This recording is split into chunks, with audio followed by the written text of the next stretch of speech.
Hello students, hello guys. আজকে আমরা দশম শ্রেণীর গণিতের কোষে দেখি 2, দ্যাট মিন্স সরল সুদ কষার কোয়েশ্চেন করবো। আর আজকে আমরা স্টার্ট করছি আমাদের কোয়েশ্চেন নাম্বার 16 থেকে, কারণ কি প্রিভিয়াস ভিডিওতে কোয়েশ্চেন নাম্বার 15 পর্যন্ত অলরেডি কমপ্লিট হয়ে গিয়েছিল। সেগুলো যদি দেখে না থাকো তাহলে সেগুলো আগে চ্যানেলে ভিজিট করে অথবা এই ভিডিও ডেসক্রিপশন বক্সে দেখো, সমস্ত চ্যাপ্টার ওয়াইজ লিংক দেওয়া আছে, সেখান থেকে দেখে নাও। দেখো কোয়েশ্চেন নাম্বার 16 কি বলছে পড়ি।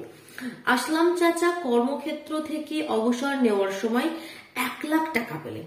কত টাকা পেলেন কর্মক্ষেত্র থেকে অবসর নেওয়ার সময়? আসলাম চাচা 1,00,000 টাকা পেলেন। দ্যাট মিনস একের গায়ে 5টা শূন্য, ঠিক 1,00,000 টাকা পেলেন। ওই টাকার কিছুটা ব্যাংকে ও বাকিটা পোস্ট অফিসে জমা রাখেন। এই টাকাটাকে বলছে দুটি ভাগে ভাগ করে নিলেন। কিছু টাকা বলছে ব্যাংকে জমা রাখলেন আর কিছু টাকা পোস্ট অফিসে জমা রাখলেন। কত কত সেটা কিন্তু তোমাকে বলে দেয়নি, ঠিক আছে। তারপর কি বলছে, প্রতি বছর সুদ বাবদ মোট 5,400 টাকা পেলেন। এই ব্যাংক থেকে যে সুদ পেলেন, ঠিক আছে, মনে করো আমি সেটাকে সুদটাকে আমরা কি আই দিয়ে ডিনোট করি, দ্যাট মিনস ইন্টারেস্ট। ইংলিশে আমরা সুদটাকে ইন্টারেস্ট বলি, যার জন্য আই দিয়ে ডিনোট করি। তো ব্যাংক থেকে যেটা সুদ পেলেন প্লাস ব্যাংকের সুদটা আমি আই বি দিচ্ছি, আর এখান থেকে পোস্ট অফিস থেকে যে সুদটা পেলেন সেটা দুটো মিলে বলছে 5,400 টাকা। আগে কনসেপ্টটা ক্লিয়ার করো, খুব ভালোভাবে কনসেপ্ট ক্লিয়ার করবে। ঠিক যেমনটা বলছে আমরা ঠিক তেমন তেমন লিখে যাচ্ছি, দেখো সুন্দরভাবে কিন্তু কনসেপ্টটা এসে যাবে। খুব ভালোভাবে বোঝো, ঠিক আছে। ব্যাংকের ও পোস্ট অফিসের বার্ষিক সরল সুদের হার যদি যথাক্রমে 5% ও 6% হয়, ব্যাংকের সরল সুদের হার, দ্যাট মিনস ব্যাংকের ক্ষেত্রে আর আমাকে বলছে কত, 5%, আর পোস্ট অফিসের ক্ষেত্রে সুদের হার কত বলছে, 6%, ঠিক। তো বলছি তাহলে তিনি কোথায় কত টাকা জমা রেখেছিলেন হিসাব করে বলো। এই যে 1,00,000 টাকাটা, তার মধ্যে কত টাকা ব্যাংকে রেখেছিলেন, কত টাকা পোস্ট অফিসে রেখেছিলেন। সাপোজ আমি ধরে নিচ্ছি কি ব্যাংকে রেখেছিলেন তিনি X টাকা, ব্যাংকে রেখেছিলেন তিনি X টাকা, দ্যাট মিনস এক্ষেত্রে প্রিন্সিপালটা আসলটা কত, X টাকা। তাহলে পোস্ট অফিসে তিনি কত টাকা রাখবেন? ব্যাংকে যদি X টাকা রাখেন, 1,00,000 টাকার মধ্যে মনে করছি আমরা X টাকা, তাহলে পোস্ট অফিসে কত টাকা রাখবেন? মোট টাকা 1,00,000, একের গায়ে 5টা শূন্য, তাহলে তা থেকে আমাকে এক্সট্রা মাইনাস করে দিতে হবে, কারণ মোট টাকা থেকে X টাকা ব্যাংকে রেখে দিয়েছি, তাহলে ব্যাংকেরটা মাইনাস করে দিলাম, বাকিটা হচ্ছে আমাদের পোস্ট অফিসে। তাহলে পোস্ট অফিসের ক্ষেত্রে আমাদের আসলটা পেয়ে গেলাম। এবার দেখো একটু ভালোভাবে লক্ষ্য করো, আমাদের ফর্মুলা কি, আমরা আগের ভিডিওতে সমস্ত জেনে গেছি। আমাদের ফর্মুলা কি হয়, I is equal to PTR/100, ঠিক। তো এখানে দেখো ব্যাংকের ক্ষেত্রে আমরা পি জানি, দ্যাট মিনস আসল জানি, টি সময় বলে দিয়েছে 1 বছর, টি কত আমাদের প্রতি বছর বলে দিয়েছে, তো 1 বছর টি জানি, পিটি আরও জানি। তাহলে পিটি আর যখন জানি, আমরা ব্যাংকের ক্ষেত্রে কত সুদ পাবো, দ্যাট মিনস আইবি বের করতে পারবো।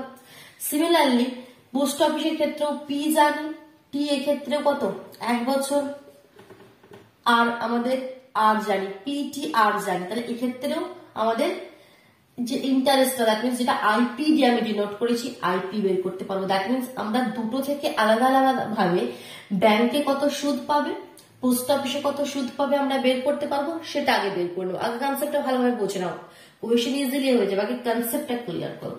তো দুটো থেকে সুদ বের করে নেওয়ার পর আমরা কি করতে পারবো, তাহলে প্রশ্ন অনুযায়ী আমাদের বলে দিয়েছে এটা থেকে যে সুদ পাবো সেটা প্লাস পোস্ট অফিস থেকে যে সুদ পাবো সেটা ইজ ইকুয়াল টু 5,400 টাকা, তাই তো। মোট সুদ 5,400 টাকা। তো আমরা এবার সেটাই করবো। বোঝা গেল এই কনসেপ্টটা? চলো এবার প্রথমে আমরা করে নিই কি, ব্যাংক থেকে কত সুদ পাবে সেটা একটু লিখে করবো। আমি কিন্তু শুধু কনসেপ্টটা তোমাদেরকে বোঝাচ্ছি, একটু লিখবে কি ব্যাংকের ক্ষেত্রে, ধরি ব্যাংকের ক্ষেত্রে আসল ইজিক্যাল টু X টাকা, সময় ইজিক্যাল টু 1 বছর, একটু লিখে করবে, ঠিক আছে।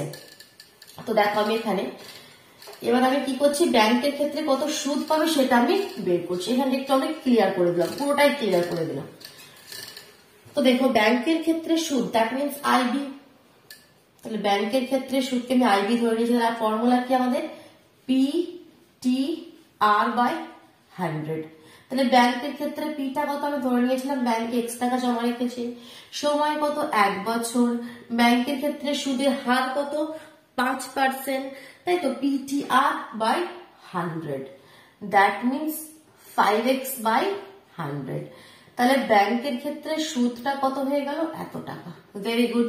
এবার আইপি বের করো, পোস্ট অফিসের ক্ষেত্রে সুদ, PTR/100, পি কত এক্স টাকা আমরা ব্যাংকের দিকে রেখে দিয়েছিলাম, তাহলে 1 লাখ টাকা থেকে 1 2 3 4 5 মাইনাস এক্স, এটা পোস্ট অফিসের আমাদের আসল ছিল।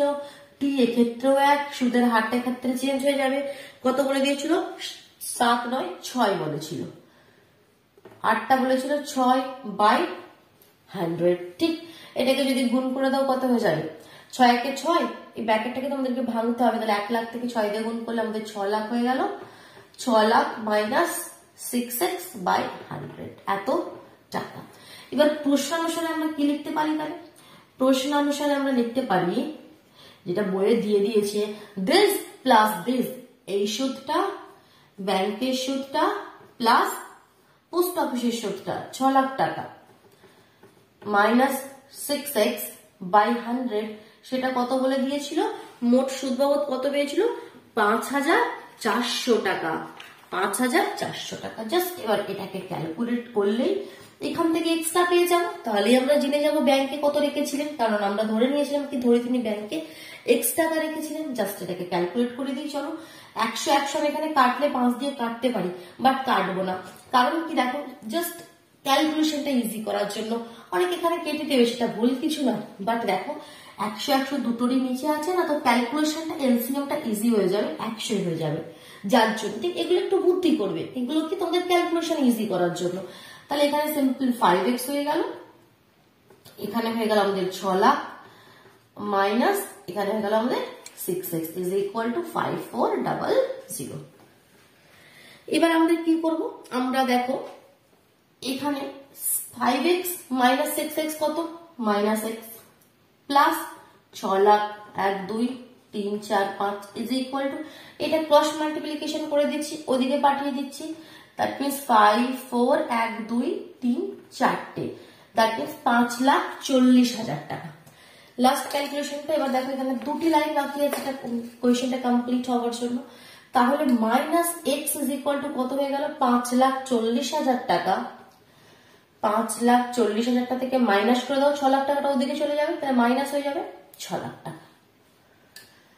তাহলে 6 লাখ টাকা থেকে 5,40,000 টাকা মাইনাস করে দিলে শুধুমাত্র পড়ে থাকছে 60,000 টাকা। 60,000 টাকা একটা মাইনাস, কারণ বড় সাইন মাইনাস, তো এদিকেরও মাইনাস এদিকেরও মাইনাস ক্যান্সেল হয়ে গেল। That means x is equal to 60,000 টাকা। তাহলে 1 লাখ টাকা থেকে তিনি 60,000 টাকা ব্যাংকে রেখেছিলেন, ঠিক না? তাহলে অতএব পোস্ট অফিসে কত রেখেছিলেন? তাহলে অতএব পোস্ট অফিসে রেখেছিলেন মোট 1 লাখ টাকা। তাহলে 1 লাখ টাকা থেকে 60,000 টাকা মাইনাস করে দিন, কারণ 60,000 টাকা তো ব্যাংকে রেখেছিলেন, তাহলে 40,000 টাকা। 40,000 টাকা। তাহলে এটা তিনি ব্যাংকে রেখেছিলেন 60,000 টাকা আর পোস্ট অফিসে রেখেছিলেন 40,000 টাকা। ক্লিয়ার হলো সুন্দরভাবে? চল নেক্সট কোয়েশ্চেনে চলে যাই। Question number 17। রেখা দিদি তার সঞ্চিত অর্থের 10,000 টাকা দুটি আলাদা আলাদা ব্যাংকে ভাগ করে একই সময়ে জমা দিলেন, ঠিক 10,000 টাকা। তো এত ঝামেলা করার কি দরকার ছিল? রেখা দিদি আমাদেরকে দিয়ে দিত, আমরা ভাগ বাটোয়ারা করে নিয়ে নিতাম, তাই না কি? চল কি বলছে দেখি। রেখা দিদি, কোয়েশ্চেন নাম্বার 17, রেখা দিদির কাছে কত টাকা আছে? 10,000 টাকা আছে। তো সেটাকে তিনি দুটি ব্যাংকে রেখে দিলেন। সেম কোয়েশ্চেন, দেখো কনসেপ্ট সেম। এটাকে আমি মনে করছি ব্যাংক 1, এটাকে আমি মনে করছি ব্যাংক 2। কত কত কিন্তু বলে দেয়নি। একটি ব্যাংকের বার্ষিক সরল সুদের হার 6% আর অপর ব্যাংকটা 7%। এক্ষেত্রে 8টা 6%, এক্ষেত্রে 8টা 7%, ঠিক। ব্যাংকের তারপর কি বলছে? 2 বছর পর তিনি সুদ বাবদ মোট 1,280 টাকা পেলেন। 2 বছর, দ্যাট মিনস সময়টা এখানে বলে দিয়েছে 2, এক্ষেত্রেও সময়টা 2। মোট মানে যেটা IB1 এক্ষেত্রে সুদ প্লাস IB2 সেটা কত বলছে? মোট সুদটা কত পেয়েছে? 1,280 টাকা, 1,280 টাকা। তাহলে তিনি কোথায় কত টাকা রেখেছিলেন? Same concept same. তাহলে আমি ধরে নিচ্ছি তিনি প্রথম ব্যাংকে x টাকা রেখেছিলেন। প্রথম ব্যাংকের ক্ষেত্রে আসলটাকে আমি ধরে নিচ্ছি x টাকা। তাহলে দ্বিতীয় ব্যাংকে তিনি কত টাকা রেখেছিলেন? মোট টাকা 10,000।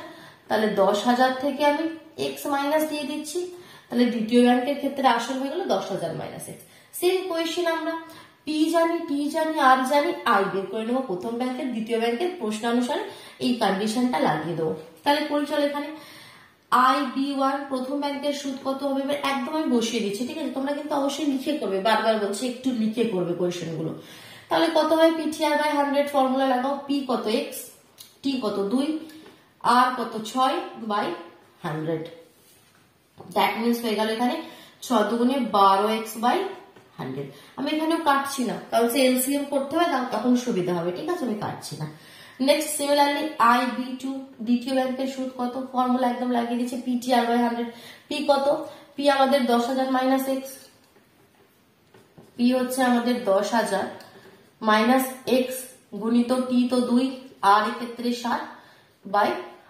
দ্যাট মিনস গুণ করে দিলে 7 দুগুণে 14, 10,000 10,000 কে 14 দিয়ে গুণ করলে 14 হয়ে গেল, গুণ করার দরকার নেই কারণ শূন্য তো 14 হয়ে গেল, আর এখানে 4টি শূন্য দিয়ে দাও, 1 2 3 4। দ্যাট মিনস 3টে শূন্যের পর একটা কমা, একটা দুটো প্রেসের পর একটা কমা দিয়ে হয়ে গেল 1,40,000 টাকা মাইনাস 14x/100। ঠিক 1,40,000 টাকা মাইনাস 14x/100। এবার আমরা প্রশ্ন অনুসারে তাহলে কি লিখে দেবো, উপরে চলে এসো। প্রশ্ন অনুসারে আমরা লিখতে পারি this plus this is equal to 1280। That means 12x/100 plus লিখবে এখানে প্রশ্ন অনুসারে 1,40,000 টাকা minus 14x/100 is equal to 1280। ঠিক, কারণ কোনো কনফিউশন হচ্ছে না, কনফিউশন হলে অবশ্যই কমেন্ট বক্সে লিখবে, ঠিক আছে? আমি সময় নিয়ে আস্তে আস্তেই বোঝাচ্ছি, তাহলেও যদি কনফিউশন হয় প্রথমে কোয়েশ্চেনটি থেকে আরেকবার রিপিট করো, আরেকবার বোঝার চেষ্টা করো, তাতেও যদি প্রবলেম হয় তাহলে কমেন্ট বক্সে জানাও। কেমন? 100 এলসিএম এখানে হয়ে গেল 12x, আর এখানে যা আছে 1,40,000 minus 14x is equal to 1280। ঠিক, আর খুব ইম্পর্টেন্ট কোয়েশ্চেন, ঠিক আছে? খুব ইম্পর্টেন্ট কোয়েশ্চেন। তো সিমিলারলি এখানে কি হয়ে যাবে, 14 থেকে 12 মাইনাস করে দিলে মাইনাস 2x প্লাস 1,40,000 টাকা, 100 টাকা ওদিকে পাঠিয়ে দিচ্ছি, দেখো 128000, তিনটে শূন্যের বাদে কমা কমা দাও, 1,28,000 টাকা। দ্যাট মিনস মাইনাস 2x তাহলে কত হয়ে যাবে, এদিকে রয়েছে 1,28,000 টাকা মাইনাস হয়ে এদিক থেকে যাচ্ছে 1,40,000 টাকা। তাহলে 1,40,000 থেকে 28,000 যদি আমি মাইনাস করে দিই তাহলে কত পাবো, শুধুমাত্র 12,000, তাই তো? কারণ 8 এখানে তো তিনটে শূন্য আমাদের সেম হয়ে গেল, 8 কয়তে 10, 2 দিতে 10, হাতে আগে 3, 3 কয়তে 4, 1 দিতে 4, অনলি 12,000 টাকা। তাও আবার মাইনাসে রয়েছে, মাইনাস মাইনাস কেটে গেল, তাহলে x ইজ ইকুয়াল টু কত হয়ে গেল, 12,000, দুইটা এদিকে নিচে আসবে 12,000, তাহলে 12,000/2, দ্যাট মিনস 6,000 টাকা। দ্যাট মিনস রেখা দিদির 10,000 টাকার মধ্যে 6,000 টাকা তিনি প্রথম ব্যাংকে রেখেছিলেন, তাহলে দ্বিতীয় ব্যাংকে 4,000 টাকা রেখেছিলেন, তাহলে অতএব তাহলে লিখবে কি, অতএব প্রথম ব্যাংকে তিনি 6,000 টাকা জমা দিয়েছিলেন আর দ্বিতীয় ব্যাংকে তিনি 4,000 টাকা জমা দিয়েছিলেন। ক্লিয়ার হয়ে গেল 17 দাগের কোয়েশ্চেনটি। চল নেক্সট কোয়েশ্চেন নাম্বার 18 চলে যায়। কোন ব্যাংক বার্ষিক, এটা ক্লিয়ার করে দিয়ে আগে দাও, তারপর আমি কোয়েশ্চেনটা রিড করছি, অসুবিধা হলে পজ করে সুন্দর করে করে না। কেমন? কোয়েশ্চেন নাম্বার 18 আমি চলে যাচ্ছি, দেখি কি বলছে। কোন ব্যাংক বার্ষিক 5% হারে সরল সুদ দেয়, যেমনটি বলবে লিখে লিখে যাবেন, ঠিক আছে? পুরো কোয়েশ্চেন না পড়ে যেমন বলছে আমি লিখছি, 5% সরল সুদ দিয়েছে। ওই ব্যাংকে দীপু বাবু বছরের প্রথমে 15,000 টাকা জমা দেওয়ার, বছরের প্রথমে 15,000 টাকা জমা দিয়েছেন দীপু বাবু, খুব ভালো করেছেন দীপু বাবু। তার 3 মাস পরে 3,000 টাকা তুলে নিলেন। আচ্ছা, টিটা কত বলছে, 3 মাস, 3 মাস পরে তিনি 3,000 টাকা তুলে নিলেন, তাহলে 3 মাস পরে আবার আসলটা কত হয়ে গেল, এটাকে যদি আমি P1 দিই, নেক্সটটাকে আমি P2 দিচ্ছি। 3 মাস পরে তো তিনি 3,000 টাকা তুলে নিয়েছেন, তাহলে 15 থেকে 3 চলে গেল, তাহলে এখন ব্যাংকে আসল কত রয়েছে, 12,000 টাকা। ঠিক, এবং টাকা তুলে নেওয়ার 3 মাস পরে আবার 8,000 টাকা জমা দিলেন। এরপর এক্ষেত্রেও সময়টা 3 মাস, এটা বলছে 3 মাস ব্যাংকে খাটছে, তো 3 মাস পরে আবার তিনি কি করছেন, 3 মাস পরে আবার কি করছেন, P3 কত হয়ে যাচ্ছে 3000 টাকা, 8000 টাকা জমা দিচ্ছেন, তাহলে 12 আর 8 20,000 টাকা, তাহলে এখন তার আসলটা হয়ে যাচ্ছে 20,000 টাকা।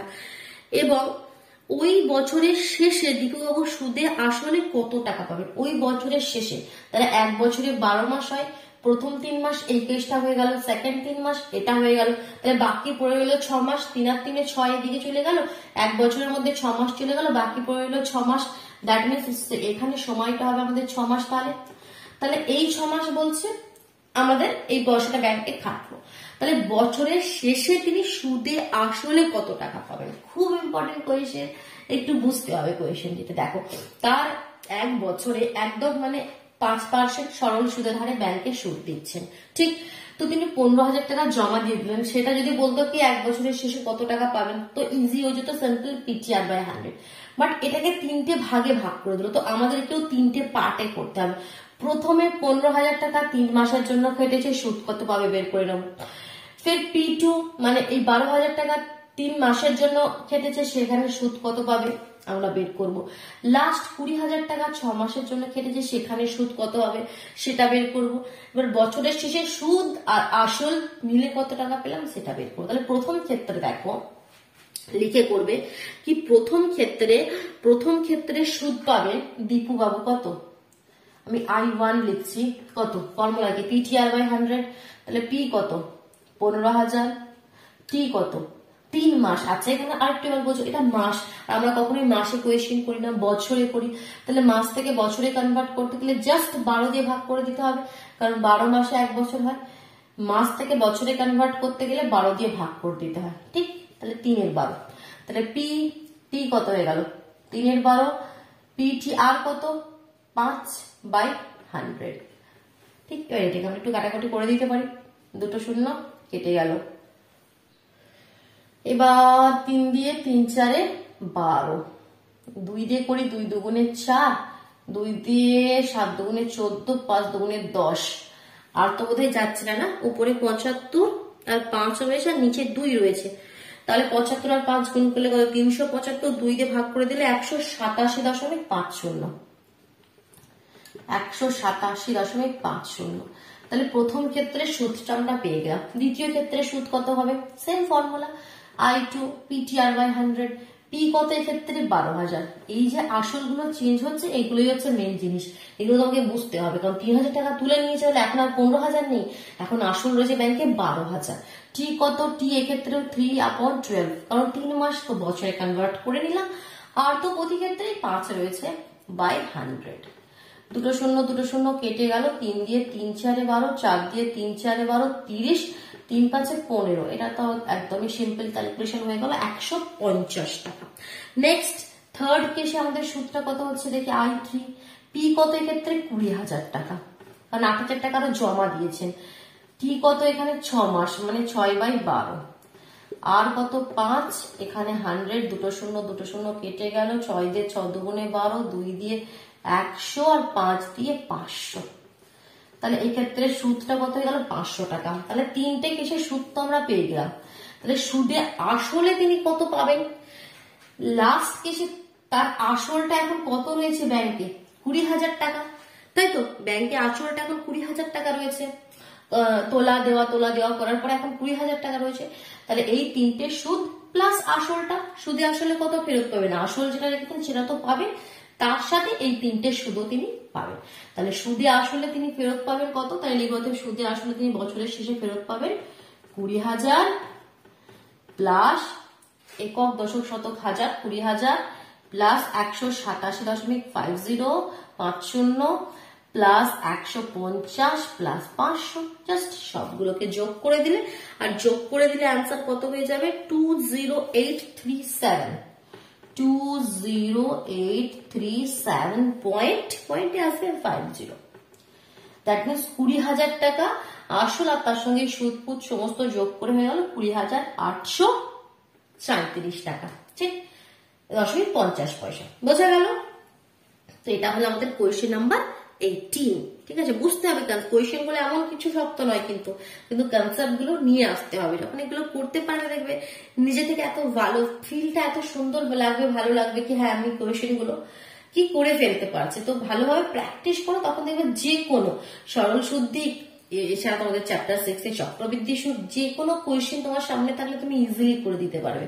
বাট প্র্যাকটিস করো, সেই কন্ডিশনটাই, সেই সিচুয়েশনটায় পৌঁছানোর আগে তোমাকে অনেক প্র্যাকটিস করতে হবে। এই নয় কি 2-4টে কোয়েশ্চেন করেই তুমি একদম যে কোনো কোয়েশ্চেনকে সলভ করে দিতে, তা না, তার জন্য অনেক পরিশ্রম করতে হবে, অনেক প্র্যাকটিস করতে হবে। ঠিক, চল এবার আমি যাব কোয়েশ্চেন নাম্বার 19। এটাকে ক্লিয়ার করে দিচ্ছি। ডেইলি ম্যাথস প্র্যাকটিস করার জন্য কিন্তু 1 ঘন্টা সময় নাও। ম্যাথস খুব অভিমানী, ম্যাথসকে যদি তুমি একটু সময় না নাও, ম্যাথসও কিন্তু তোমাকে সময় দেবে না। ঠিক, তো ডেইলি 1 ঘন্টা, মিনিমাম 1 ঘন্টা তুমি রাখো, যে কোনো সারাদিন 24 ঘন্টার মধ্যে 1 ঘন্টা সময় রেখে দাও ম্যাথসের জন্য। কি আমি ম্যাথস প্র্যাকটিস করবো, সেটা পুরোনো কোয়েশ্চেন, এই নয় কি কোনো নতুন কোয়েশ্চেন, যেটা করে নিয়েছো সেগুলোকে প্র্যাকটিস করবে। কোয়েশ্চেন নাম্বার 19 যাই, চলো। রহমত চাচা একটি বাড়ি তৈরি করার জন্য বার্ষিক 12% সরল সুদের হারে 2,40,000 টাকা ব্যাংক থেকে ধার নিলেন। 2,40,000 টাকা রহমত চাচা ধার নিয়েছেন। এখানে সুদের হার বলছে 12%, একটু বেশি দিয়ে দিল না? আচ্ছা, ধার নিয়েছেন, হ্যাঁ ধার নিলে তো সবসময় ব্যাংকের এটাই কাজ, ধার নিলে বেশি করে দিতে হবে, মানে তখন সুদের হারটা বেশি হয়ে যাবে। আর যখন আমরা ব্যাংকে রাখতে যাবো তখন সুদের হার কম, তখন কম কম দেবে। তো 12% সরল সুদের হারে। ঠিক, তো ধার নেওয়ার 1 বছর পর তিনি বাড়িটি প্রতি মাসে 5,200 টাকায় ভাড়া দেন। আচ্ছা, তিনি তো বাড়ি তৈরি করার জন্য টাকাটা ধার নিয়েছেন 2,40,000 টাকা, বাড়িটা তৈরি করে ফেলেছেন 1 মাসের মধ্যে। এবার 1 মাস পরে, 1 মাস নয় 1 বছর, ধার নেওয়ার 1 বছর পরে, 1 বছর ধরে তিনি বাড়িটা তৈরি করেছেন, তারপর তিনি বাড়িটাকে ভাড়া দিয়ে দিয়েছেন। প্রতি মাসে কত ভাড়া পায়? প্রতি মাসে বলছে ভাড়া পায় তিনি 5,200 টাকা। ঠিক, 5,200 টাকা তিনি ভাড়া পান। ধার নেওয়ার কত বছর পর তিনি বাড়ি ভাড়ার আয় থেকে ব্যাংকের টাকা সুদ সহ শোধ করবেন? এই যে প্রতি মাসে 5,200 টাকা ভাড়া পাচ্ছে, তো এই ভাড়াটাকে তিনি জমাচ্ছেন, জমাতে জমাতে জমাতে বলছে কত বছর পরে, সময়টা আমাকে বলো, কত বছর পরে সেই ভাড়ার টাকা জমিয়ে তিনি ব্যাংকের ধারটা শোধ করে দেবেন একদম সুদ সহ। ঠিক, তো প্রথমে তো আমাকে জানতে হবে কি, আমরা যদি মনে করি কি টি বছর, সময়টাকে আমি ধরে নিচ্ছি কি টি বছর, আমরা ধরে নিচ্ছি কি টি বছর পরে তিনি সুদ সহ ব্যাংকের সমস্ত ধার শোধ করে দেবেন। তো সেই টি বছর সময় তো আমাদের বলে দেয়নি, সময় চেয়েছে, তো সেই টি বছরে প্রথমে সুদ প্লাস আসল কত টাকা সেটা তো আগে বার করতে হবে, কি তিনি কত টাকা জমা দেবেন, তাকে কত টাকা জমাতে হবে সেটা আগে বের করে নিই। কি টি বছর আমি ধরে নিয়েছি সময়টাকে, তো সেই টি বছরে সুদে আসলে তাকে কত টাকা ব্যাংকে ফেরত দিতে হবে সেটা আগে বের করে নিই। তো টি বছরের সুদটা বের করে নিই, তাহলে টি বছরের সুদ কত হয়ে যাবে? টি বছরে সুদ কত হয়ে যাবে? সুদের ফর্মুলা আমরা জানি PTR/100। তো সুদের ফর্মুলা পি কত? 2,40,000 টাকা। ঠিক, আর কত? আর কত? পিটি। আচ্ছা 1 মিনিট, এখানে টিটা আগে লিখি, কারণ ফর্মুলা তো PTR, আরটা আগে নয়। টিটা কত? টিটা তো আমরা জানি না, সময়টাকে আমি টি ধরে নিয়েছি। PTR হচ্ছে আমাদের 12/100। দুটো শূন্য যদি কেটেও দিই হয়ে যাবে কত? 12 আর 24কে গুণ করে দিই, তার পাশে দুটো শূন্য আমরা বসিয়ে দেবো। 12 আর 24কে গুণ করে দিলে কত পেয়ে যাব আমাদের? 12 আর 24কে 288, তাই তো? হ্যাঁ, 288, তার পাশে দুটো শূন্য, কমা দিয়ে দিলে 28,800, এত, সাথে একটা টি রয়েছে। তাহলে আমাদের সুদটা পেয়ে গেলাম এত টাকা। তাহলে সুদে আসলে কত টাকা তাকে জমা দিতে হবে? তাহলে লিখবে এরকম ভাবে, অতএব টি বছরে সুদে আসলে রহমত চাচাকে জমা দিতে হবে আসল কত? 2,40,000 টাকা, আর তার সঙ্গে প্লাস হয়ে গেল সুদটা 28,800 টি। তাহলে সুদে আসলে তাকে এত টাকা জমা দিতে হবে। ঠিক, এবার এই টাকাটা তাকে তো ভাড়া থেকে তুলতে হবে আগে, তবেই তো সে জমা দেবে। তাহলে ভাড়া থেকে প্রতি মাসে 1 মাসে এত টাকা যদি সে পায়, তাহলে এত টাকা তুলতে তার কত সময় লাগবে সেটা আগে আমি বের করি। ঠিক, এবার এখানটা একটু ক্লিয়ার করছি, আমি পুরোটা উপরটা ক্লিয়ার করে দিলাম। তাহলে ভাড়া থেকে, আর 1 মাস মানে কি দেখো, আগে 1 বছরে কত পাচ্ছে সেটা আমরা বের করে নিই। 1 মাসে ভাড়া পায় কত? 1 মাসে এক মাসে ভাড়া পায় কত বলেছিল, 5,200 টাকা। এক মাসে ভাড়া পায় 5,200 টাকা। তো 12 মাস, দ্যাট মিনস এক বছর, এক বছরে ভাড়া পায় কত, এক বছর মানে 12 মাস, তাহলে এটাকে 12 দিয়ে গুণ করে দাও, 5,200 গুণিত 12, এত টাকা, তাই তো। তাই এটাকে যদি গুণ করে দাও কত পাচ্ছ, 62,400 টাকা, 62,400 টাকা। তাহলে এক বছরে এত টাকা পাচ্ছে, মানে এত টাকা পেতে তার এক বছর সময় লাগছে ভাড়া থেকে। তাহলে এত টাকা পেতে কত বছর সময় লাগবে, তাহলে সেটা আগে বের করে নি। অতএব 2,40,000 প্লাস 28,800 এত টাকা ভাড়া থেকে পেতে সময় লাগবে। সময় লাগবে কত, ইজ ইকুয়াল টু কতটা, এই নিচের পোর্শনটা ক্লিয়ার করে দিচ্ছি, নিচেটা আমাদের প্রয়োজন নেই। কত সময় লাগবে এটা, তাহলে উপরে 2,40,000 প্লাস 28,800 বাই 62,400 টাকা। তাহলে দেখো এত টাকা ভাড়া থেকে পেতে কত সময় লাগবে, এত বছর। এত টাকা পাই এক বছরে, তাহলে এত টাকা কত বছর হয়ে যাচ্ছে, সেটাকে 62,400 দিয়ে ভাগ করে দিলাম, এত বছর তার সময় লাগে। এবার দেখো, তার মানে বলছে যাকে তাকে সুদে আসলে, আমি প্রথমে ধরে নিয়েছিলাম কি টি বছর পর, আমরা কি ধরে নিয়েছিলাম কি টি বছর পর সে সুদে আসলে সমস্ত টাকা জমা দিয়ে দেবে। তাহলে টি বছর পর সুদে আসলে যে টাকাটা তাকে জমা দিতে হবে, সেটা ভাড়া থেকে পেতে তার এত সময় লাগছে। এই সময়টা আর যে টি বছর, এই দুটো সময়ের মধ্যে একটা রিলেশন তো বের করতে হবে, নাহলে টি এর ভ্যালুটা আমি পাবো কিভাবে। তো সেই রিলেশনটা কি, এই যে সময়টা সেটাই টি বছরের থেকে এক বছর কম কি, এক বছর কম কি, হ্যাঁ। কারণ কেন বলতো, সে টাকাটা ভাড়া ব্যাংক থেকে টাকাটা ধার করার এক বছর পরে সে বাড়িটি ভাড়া দিয়েছিল, দ্যাট মিনস এক বছর পর থেকে তার ভাড়াটা কাউন্ট হচ্ছে।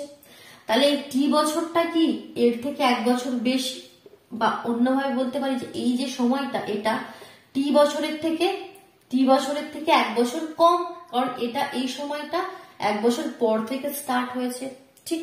কারণ ধার নেওয়ার এক বছর পর থেকে সে ভাড়া দিয়েছে। তো প্রশ্নানুসারে তাহলে রিলেশনটা কি হচ্ছে, সেটা হচ্ছে মেন কাজ। তাহলে প্রশ্নানুসারে আমরা লিখতে পারি, প্রশ্নানুসারে কি এই যে সময়টা 2,40,000, এটা কোনো টাকা নয় কিন্তু এটা একটা সময়, 2,40,000 প্লাস 28,800 এতটি বাই 62,400, এটা is equal to T minus 1, যে সময়টা টি তার থেকে এক কম। এটাই হচ্ছে আমাদের মেন রিলেশন। এখান থেকে এবার ক্যালকুলেশন করবো, টি এর ভ্যালু পেয়ে যাবো 2,40,000 প্লাস 28,800 ইজ ইকুয়াল টু, এটা ওদিকে এবার মাল্টিপ্লাই করে দিচ্ছি, 62,400 মাইনাস 62,400, ঠিক। এবার সব একদিকে করে নিই, 80 আর 80টা একদিকে চলে আসুক, এলে এটা মাইনাস হয়ে আসবে, মাইনাস হয়ে এলে 62,400 থেকে 28,800 যদি আমরা মাইনাস করে দিই কত পাবো, 33,600, কত পাবো, 33,600 ইজ ইকুয়াল টু, এখানে রয়েছে মাইনাস 62,400, 2,40,000টা ওদিকে গেলে মাইনাস 2,40,000 হয়ে যাবে। তাহলে এখানে অলরেডি মাইনাস আছে, আবার এই নাম্বারটা যখন ওদিকে নিয়ে যাচ্ছি ওটাও মাইনাস হয়ে যাচ্ছে, তাহলে দুটোই মাইনাস, মানে কি আমাদের প্লাস করতে হবে। সেম সাইন থাকলে আমাদের প্লাস করতে হবে, তাহলে 2,40,000 আর 62,000 যদি প্লাস করে দিই তাহলে 3,02,400 টাকা হয়ে যাচ্ছে। কত হয়ে যাচ্ছে, 3,02,400 টাকা, ঠিক। মাইনাস, এটাও মাইনাস, মাইনাস মাইনাস আমাদের কেটে গেল। তাহলে টি কত হয়ে গেল, টি হয়ে গেল, দেখো উপরটাই লিখি, টি হয়ে গেল আমাদের সময়টা পেয়ে গেলাম, যে সময়টা আমরা চাইছিলাম, টি হয়ে গেল এদিকে আমাদের 3,02,400, আর এর নিচে থেকে চলে গেল 33,600, দুটো শূন্য কেটে গেল, 336,3024, উপরে দেখো 9 দিয়ে গুণ করলে আমরা পেয়ে যাচ্ছি 3 কে 9 দিয়ে গুণ করো, দেখো 6 9 54, 4 হাতে 5, 3 9 27 আর 5 28 29 30 31 32 2 হাতে 3, 3 9 27 আর 3 28 29 30 3024। তো একবারে কেটে এটাকে 9 লিখে দিলাম, তাহলে সময়টা কত হয়ে গেল? 9 বছর। তাহলে আমাকে চেয়েছিল কি যে ব্যাংকের টাকা সুদ সহ শোধ করতে তার কত সময় লাগবে আর কি ধার নেওয়ার পর। তো ধার নেওয়ার কত বছর পর তিনি সেটা শোধ করে দেবেন? 9 বছর পর। তিনি যখন ধার নিয়েছিলেন, ধার নেওয়ার 9 বছর পর তিনি বাড়ি ভাড়ার আয় থেকে ব্যাংকের টাকা সুদ সহ শোধ করে দেবেন। ক্লিয়ার হলো কোয়েশ্চেনটা? একটু লেন্থি কোয়েশ্চেন হলো, কিন্তু বোঝার আছে কোয়েশ্চেনটি, ঠিক ভালোভাবে বুঝতে পারলে। আরেকটি কোয়েশ্চেন করে নিই, 20 দাগের কোয়েশ্চেন। তাহলে বাকি শর্ট কোয়েশ্চেন গুলো আমরা একটা অন্য ভিডিওতে কমপ্লিট করে নেবো, কেমন? রথিন বাবু তার 2 মেয়ের প্রত্যেকের জন্য ব্যাংকে এমন ভাবে টাকা জমা রাখেন যাতে প্রত্যেক মেয়ের বয়স যখন 18 বছর হবে তখন প্রত্যেক মেয়ে 1,20,000 টাকা করে পাবেন। রথিন বাবুর বুদ্ধি আছে তো, এমন ভাবে জমা রেখেছেন ঠিক দুজনেই 1,20,000 টাকা পাবেন, মানে ঝগড়াঝাটির কোনো প্রশ্নই নেই। কেউ বলবে না কি আমি কম পেয়েছি আমি বেশি পেয়েছি, রথিন বাবুর বুদ্ধি আছে। চলো তাহলে এখানে আমি M1 M2 করে নাম দিয়ে দিই। M1 মানে কি? M ফর মেয়ে, প্রথম মেয়ে আর দ্বিতীয় মেয়ে। তো দুজনেই বলছে কত পাবে? দুজনেই পাবে 1,20,000। এই যে 1,20,000টা পাচ্ছে দুজনে, তো এটা সুদ প্লাস আসল, এটা সুদ প্লাস আসল মানে P প্লাস I, দুটো মিলেই তো 1,20,000টা যখন পাচ্ছে মেয়ে দুটি। তো এক্ষেত্রেও P প্লাস I দুটো মিলে কত বলছে? 1,20,000 টাকা, ঠিক। তারপর আগে কি বলছে? বলছে ব্যাংকের বার্ষিক সরল সুদের হার 10%। দ্যাট মিনস 8টা বলে দিয়েছে 10%, দুটোর ক্ষেত্রে, এক্ষেত্রেও 10, এক্ষেত্রেও 10%, ঠিক আছে। মেয়েদের বর্তমান বয়স 13 বছর আর 8 বছর। প্রথম মেয়ের মনে করো বর্তমান বয়স, যে বড় মেয়ে তার এখন 13 বছর, তাহলে তার ক্ষেত্রে সময়টা কত হবে বলতো? টিটা এখন তো তার 13 বছর বয়স, 18 বছর হলে পাবে, তাহলে সময়টা কত? 13 আর 5 18, তাহলে 5 বছর পর সে পয়সাটি পাবে, টাকাটি পাবে। দ্যাট মিনস এখানে টিটা হয়ে যাচ্ছে 5 বছর। এটা একটু বোঝার আছে, এখানে যদি 13 লিখে দাও ভুল হয়ে যাবে, কারণ তার এখন বয়স 13 বছর আর 18 বছর বয়স হলে সে টাকাটা পাবে। দ্যাট মিনস সময়টা কত বছরের জন্য ব্যাংকের টাকাটা রয়েছে? 5 বছরের জন্য। 13 সঙ্গে 5 বছর পরেই তো তার 18 বছর হয়ে যাবে। বাট ছোট মেয়ের বয়স বলছে এখন মাত্র 8 বছর, তাহলে এক্ষেত্রে সময়টা কত? 10 বছর। এক্ষেত্রে সময়টা টিটা 10 বছর, কারণ কি এখন তার মাত্র 8 বছর, তো 18 বছর হতে আরো 10 বছর সময় লাগবে। তার সময়টা কিন্তু আলাদা হয়ে গেল। তিনি প্রত্যেক মেয়ের জন্য ব্যাংকে কত টাকা রেখেছিলেন সেটাই হচ্ছে আমাদের প্রশ্ন। তো আমি ধরে নিচ্ছি কি, মনে করি প্রথম মেয়ের জন্য তিনি ব্যাংকে পিটা এক্স ধরে নিচ্ছি, এক্ষেত্রে কি তিনি ব্যাংকে এক্স টাকা রেখেছিলেন, ঠিক। তাহলে প্রথম মেয়ের ক্ষেত্রে আসল জানি, সময় জানি, সুদের হার জানি, PTR জানি, তাহলে সুদটা বের করতে পারবো কি কত সুদ পাবেন। তাহলে I is equal to কত হয়ে যাবে? PTR by 100, P কত? X, T কত? 5, R কত? 10 by 100 কেটে গেল, 5 দিয়ে 5 দুগুণে 10, দ্যাট মিনস X by 2। তিনি সুদ কত পেলেন? X by 2। সুদ কত পেলেন? X by 2। তাহলে দেখো থাক, সুদ প্লাস আসল কত ছিল? 1,20,000 টাকা। তাহলে এখান থেকে আমরা এখানে দুটি পার্ট আলাদা আলাদা হবে। প্রথম পার্টটা এখান থেকে আমি করে দিতে পারবো, কারণ কিভাবে করব? আমাদের আসল কত? X টাকা। প্রশ্নানুসারে আমরা এটা লিখতে পারি, প্রশ্নানুসারে কি লিখতে পারি? আসল কত? X টাকা। সুদ কত পেয়েছি? X by 2 টাকা। আর সুদে আসলে সে কত টাকা পেয়েছে যখন 18 বছর হয়ে গেছে? 1,20,000 টাকা। জাস্ট হয়ে গেল। সুদ ধরে নিলাম, এখান থেকে আসল ধরে নিলাম X টাকা, রিলেশন দিয়ে সুদটা বের করে নিলাম, তাহলে সুদ প্লাস আসল তোমার হয়ে গেল 1,20,000 টাকা। তো এখান থেকে এটা ক্যালকুলেট করে X এর ভ্যালু বের করে দেবো, তাহলে পেয়ে যাবো কি প্রথম মেয়ের জন্য কত ব্যাংকে রেখেছে। এখানে প্রথম মেয়ে দ্বিতীয় মেয়ের মধ্যে কিন্তু কানেকশন নয়, ঠিক আছে, এটা প্লাস এটা এরকম কিছু বলে দেয়নি। তো এটা আলাদাভাবে সলভ করে নিই, দেখো কত হয়ে যাবে? 2 LCM হয়ে যাবে, 2x প্লাস x উপরে হয়ে যাবে তোমাদের 3x ইজ ইকুয়াল টু 1,20,000 টাকা। তাহলে 3x ইজ ইকুয়াল টু 2 দিয়ে গুণ করে দিলে 2,40,000 টাকা। আবার এক্স দিয়ে ভাগ করে দিলে 3 দিয়ে 3 আসতে 24, 80,000 টাকা। তাহলে প্রথম মেয়ের জন্য তিনি ব্যাংকে রেখেছিলেন কত? 80,000 টাকা। এবার দ্বিতীয় মেয়ের জন্য বের করে নিই। ধরে নিচ্ছে দ্বিতীয় মেয়ের ক্ষেত্রে পিটা ওয়াই ধরে নিচ্ছি, ঠিক? ওয়াই টাকা তিনি ব্যাংকে রেখেছিলেন। তাহলে দ্বিতীয় মেয়ের ক্ষেত্রে সুদ কত হয়ে যাবে? পিটিআর বাই 100, পি টি দ্বিতীয় মেয়ের ক্ষেত্রে 10, আর তো প্রতি ক্ষেত্রেই 10 বাই 100। তাহলে 100 আর 100 কেটে গেল, দ্যাট মিনস আইটা হয়ে গেল ওয়াই, শুধু ওয়াই হয়ে গেল। মানে যত টাকা আসল তত টাকাই তিনি সুদ হিসাবে পেয়েছেন।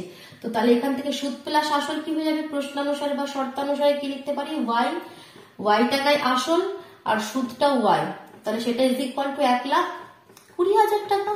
তাহলে সুদে আসলে তো 1,20,000 টাকায় তিনি পেয়েছেন। That means 2y is equal to 1,20,000 টাকা। তাহলে এটা ইমপ্লাই করছে y ইজ ইকুয়াল টু 1,20,000 কে 2 দিয়ে ভাগ করে দিলে 60,000 টাকা। 1,20,000 টাকার অর্ধেক কত? অর্ধেক হয়ে যাচ্ছে আমাদের 60,000 টাকা। ঠিক ক্লিয়ার হলো? তাহলে এমন ভাবে আমাদের রথীন বাবু বুদ্ধি করে টাকা রাখলেন। বড় মেয়ের জন্য 80,000 টাকা রাখলেন, আর ছোট মেয়ের জন্য 60,000 টাকা রাখলেন। কি ঠিক দুজনেই যখন 18 বছরের হবে 1,20,000 টাকা করে ব্যাংক থেকে পেয়ে যাবেন। ক্লিয়ার হলো? বোঝা গেল? অবশ্যই ভিডিওটিকে লাইক করে দিও, নিজের বন্ধুদের মধ্যে শেয়ার করে দিও। আর যদি চ্যানেলে নতুন হয়ে থাকে চ্যানেলটিকে সাবস্ক্রাইব করে বেল আইকনটি প্রেস করে দিও, কেন তবেই তোমরা কিন্তু ঠিক সময় মতো নোটিফিকেশন গুলো পেয়ে যাবে। চলো তাহলে আজকের মতন টাটা।